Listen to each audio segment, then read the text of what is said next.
வணக்கம் முத்துக்குமார். நம்ம தமிழ் சேனலை சப்ஸ்கிரைப் பண்ணுற அனைவருக்கும் என்னுடைய மனமார்ந்த நன்றி. எல்லாரும் வந்து டிஸ்க்ளைமர் அண்டர்ஸ்டாண்ட் பண்ணிக்கோங்க. நம்ம சேனலில் கொடுக்குற அனைத்து தகவல்களும் ஒன்லி ஃபார் எஜுகேஷன் பர்பஸ் மட்டும்தான். இதில் எதுவும் ரெக்கமெண்டேஷன்ஸ் கிடையாதுங்க.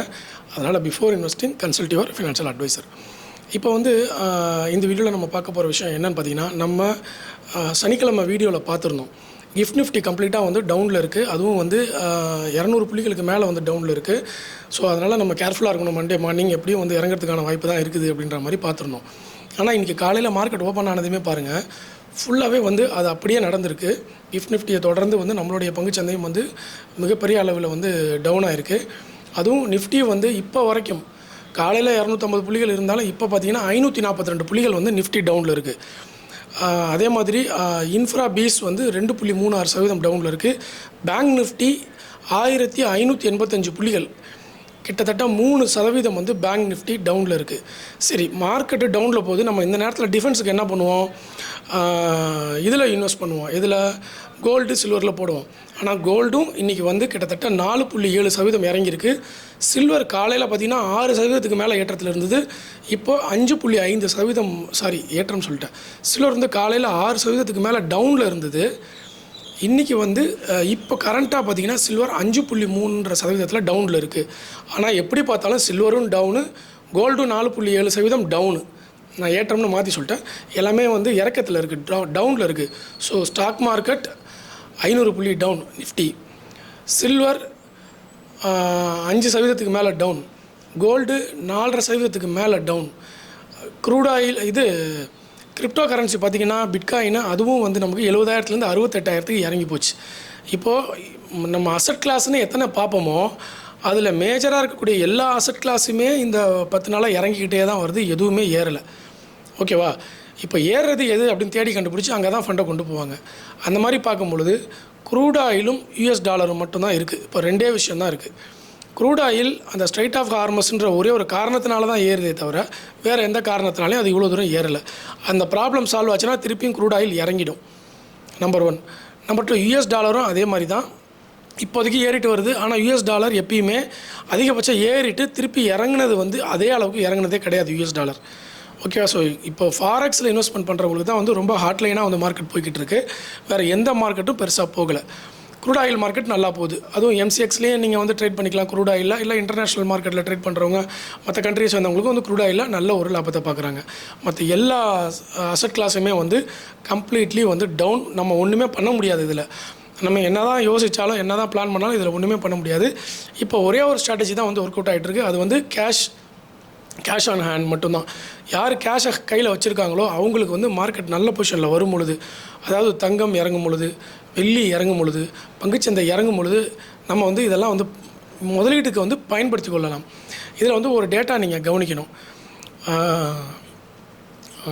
ஒரு முக்கியமான டேட்டா வந்து நான் டெலிகிராமில் இப்போ போஸ்ட் பண்ணிடுறேன். நீங்கள் டெலிகிராமில் போய் செக் பண்ணி பார்த்துக்கோங்க. ஒவ்வொரு வார அப்பையும் இந்திய பங்குச்சந்தை எந்த அளவுக்கு இறங்குச்சு, திருப்பி அது ரெக்கவர் ஆகிறதுக்கு எவ்வளோ நாள் ஆச்சு, எத்தனை புள்ளிகள் ரெக்கவர் ஆச்சு அப்படின்ற கம்ப்ளீட் டேட்டா இருக்குது. அதை வந்து நான் அடுத்த வீடியோவில் கூட உங்களுக்கு தெளிவாக காமிக்கிறேன். அதை பார்த்துட்டிங்கன்னா நீங்கள் வந்து ஒரு கம்ப்ளீட் கிளாரிட்டிக்கு வந்துடுவீங்க. ஓகே, நம்ம வந்து இந்த நேரத்தில் தைரியமாக இருக்கலாமா வேணாமா, இன்வெஸ்ட்மெண்ட் பண்ணலாமா வேணாமான்ற ஒரு கம்ப்ளீட் கிளாரிட்டி வந்து உங்களுக்கு கிடச்சிரும். ஓகேவா? அந்த டேட்டா வந்து நான் உங்களுக்கு அடுத்த வீடியோவில் தெளிவாக அதுக்கு மட்டுமே ஒரு வீடியோ நான் பதிவு பண்ணுறேன். இதை முடிச்சுட்டு உடனே வந்து நான் அந்த வீடியோ போட்டுறேன். ஓகேவா? அதில் பார்த்திங்கன்னா ஒவ்வொரு தடவை வார் வரும்போது மார்க்கெட் எவ்வளோ இறங்குதோ அங்கேருந்து ஒரு மாதத்தில் வந்து ஒரு 70% ரெக்கவர் ஆகிடுது. 3 மந்த்ஸில் கம்ப்ளீட்டாக ரெக்கவர் ஆகிடுது. 6 மந்த்ஸில் அந்த டவுனையும் தாண்டி ஒரு 15% 10% ஏற்றத்திலே போயிடுது அப்ராக்சிமேட்டாக. அப்போது நமக்கு டியூரேஷன் பார்த்திங்கன்னா மேக்ஸிமம் 6 மந்த்ஸில் வந்து இது வரைக்கும் எல்லா வாருமே வந்து முடிஞ்சிருக்கு. பட் இந்த வார் வந்து அந்த மாதிரி இருக்குமா, முடியுதா அப்படிங்கிறது தான் கொஸ்டின் மார்க். முடிஞ்சிருச்சுன்னா அடுத்து நமக்கு 6 மாதத்தில் எல்லாமே பழைய மாதிரி வந்துடும். ஓகே, ஏன்னா நான் ஆல்ரெடி சொல்லியிருக்கேன், மார்க்கெட் டிஸ்கவுண்ட் எவ்ரிதிங் அப்படின்றத சொல்லியிருக்கேன். அது பாசிட்டிவ் நியூஸாக இருந்தாலும் சரி, நெகட்டிவ் நியூஸாக இருந்தாலும் சரி, அதையும் வந்து நீங்கள் கவனத்தில் வச்சுக்கணும். ஓகேவா? ஸோ அப்படி இருக்கும் பொழுது நம்ம வந்து இந்த டவுனை பயன்படுத்திக்கிறதுக்கு தான் பார்க்கணும். இல்லைனா வந்து கேஷ் ஆன் ஹேண்டில் இருந்துக்கிட்டு பொறுமையாக இருக்கணும். அது ஏற ஆரம்பிக்கும் பொழுது நம்ம வந்து இன்வெஸ்ட்மெண்ட்டை உள்ளே நுழையணும். அதனால் அக்ரெசிவாக மார்க்கெட்டை பார்த்துட்ருக்கணுன்றதை போன வீடியோவில் நான் சொல்லியிருந்தேன். இன்றைக்கி வந்து இது வரைக்கும் எல்லாமே டவுன். நிஃப்டி, கோல்டு, சில்வர் எல்லாமே டவுன். செக்டாரை பொறுத்தளவில் பாசிட்டிவ்லாம் நான் எந்த செக்டாரையும் சொல்ல முடியாது, எல்லாமே டவுன். அதிகபட்சமாக இறங்கின செக்டார் வேணால் சொல்லலாம். கன்சியூமர், மெட்டல், பிஎஸ்யூ பேங்க் இதெல்லாம் 4%க்கு மேலே ஒரே நாளில் டவுனாக இருக்கக்கூடிய செக்டார். ஒரே நாளில் 4% டவுனாக இருக்கக்கூடிய செக்டார். இதெல்லாம் இந்த பிஎஸ்சி பேங்க்லாம் வந்து இப்போ நம்ம செக் பண்ணி வச்சுக்கணும். எவன் வந்து பி ரேஷியோ நல்லா இருக்குது, எவன் வந்து ஃபண்டமெண்டல் நல்லா இருக்குன்றதை பார்த்து, பி ரேஷியோவில் ஃபண்டமெண்டல் நல்லா இருக்குன்றதை கம்ப்ளீட்டாக அனலைசிஸ் பண்ணி நோட் பண்ணி வச்சுக்கணும். இந்த பேங்க்லாம் நல்லா இருக்குது, பிஎஸ்சி பேங்க்கில் இந்த மெட்டல் செக்டார்லாம் நல்லா இருக்குது, மெட்டல் செக்டார் இந்த கம்பெனி நல்லா இருக்குன்னு நோட் பண்ணி வச்சுட்டிங்கன்னா மார்க்கெட் இறங்க வந்து நம்ம அந்த மாதிரி பங்குகளை வந்து கவனிக்கலாம் அப்படிங்கிறத யோசிக்கணும். எவர்கிரீன் செக்டார் சில செக்டார் இருக்குது, பவர் செக்டார், அப்புறம் வந்து இந்த டிமேட் அக்கௌண்ட் கம்பெனிலாம் இருக்குல்ல, நமக்கு என்எஸ்சி, பிஎஸ்சி, சிடிஎஸ்எல், என்எஸ்டிஎல், இதெல்லாம் வந்து ஒரு செக்டாரில் இருக்கு இல்லையா. கேபிட்டல் மார்க்கெட் செக்டார், அப்புறம் பவர் செக்டார், அப்புறம் வந்து ஃபுட்டு ரிலேட்டடான எஃப்எம்சிஜி செக்டார், இதெல்லாம் எவர்கிரீன் தான். எப்பயுமே கொஞ்சம் குறையும், ஆனால் வந்து பெரிய லெவலில் டவுன்லாம் ஆகாது. எப்பயுமே யூஸ் பண்ணியே ஆகணும். டெக்ஸ்டைல் செக்டார் இதெல்லாம் யூஸ் பண்ணியே ஆகணும். அப்பேரல்ஸ் இதெல்லாம் யூஸ் பண்ணி தான் அவனை ஒரு வழியே கிடையாது. அதனால் அந்த மாதிரி கொஞ்சம் எவர்கிரீன் செக்டாராக வந்து நீங்கள் பார்க்கணும். ஒரு ப்ராடக்ட் எடுத்துகிட்டு இந்த ப்ராடக்ட் எப்பயுமே தேவைப்படுதா அப்படிங்கிறத நீங்கள் ஜென்ரலாக காமன் சென்ஸோடு யோசிச்சிங்கன்னா அந்த செக்டார் உங்கள் கையில் மாட்டிடும். ஓகே, ஸோ இப்போ வரைக்கும் பார்த்திங்கன்னா நமக்கு எதுவுமே வந்து பாசிட்டிவாக இல்லை. மேபி அக்யூமுலேஷன் பண்ணுறவங்களுக்கு வேணால் ஆப்பர்ச்சுனிட்டியாக தெரியலாமே தவிர வேறு யாருக்கும் ஆப்பர்ச்சுனிட்டியாக இல்லை. நிஃப்டி வந்து காலையில் ஓப்பன் ஆன ஒரு கேப் டவுன் ஓப்பனுங்க. அந்த கேப் டவுன் ஓப்பன்லேருந்து அட்லீஸ்ட் இதுக்கு ஒரு போன வாரம்லாம் பார்த்திங்கன்னா கேப் டவுன் ஆகி கொஞ்சம் மேலே போச்சு. இன்றைக்கி கேப் டவுன் ஓப்பன்லேருந்து ஒரு புள்ளி கூட மேலே போகல, சிங்கிள் பாயிண்ட் மேலே போகல. அங்கேருந்து அடித்து இறக்கிட்டே தான் வராங்க. கேப் டவுன் ஆகி ஓப்பன் ஆனதே 25,849 தான் ஓப்பன் ஆச்சு. அங்கேருந்து இப்போ 25,555 வந்துருச்சு. அங்கேருந்து 300 புள்ளிகள் டவுன். ஸோ நிஃப்டி 550 புள்ளிகளை தாண்டி இறக்கத்தில் போய்கிட்டே இருக்குது. இப்போ நம்ம வார் டேட்டாவுக்கு வந்துடுவோம். வார் இன்ஃபர்மேஷன்ஸ் அப்படின்னு பார்க்கும்பொழுது நான் டெலகிராமில் எல்லாத்தையுமே வந்து காலையில் கம்ப்ளீட்டாக ஷேர் பண்ணியிருக்கேன்.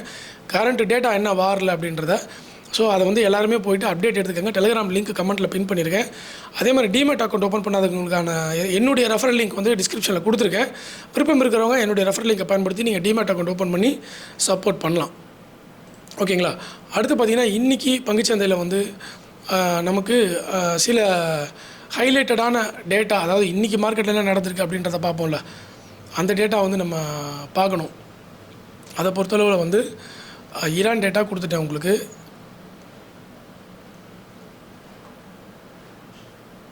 எஸ், நிஃப்டி வந்து கேப் டவுன் ஆச்சு.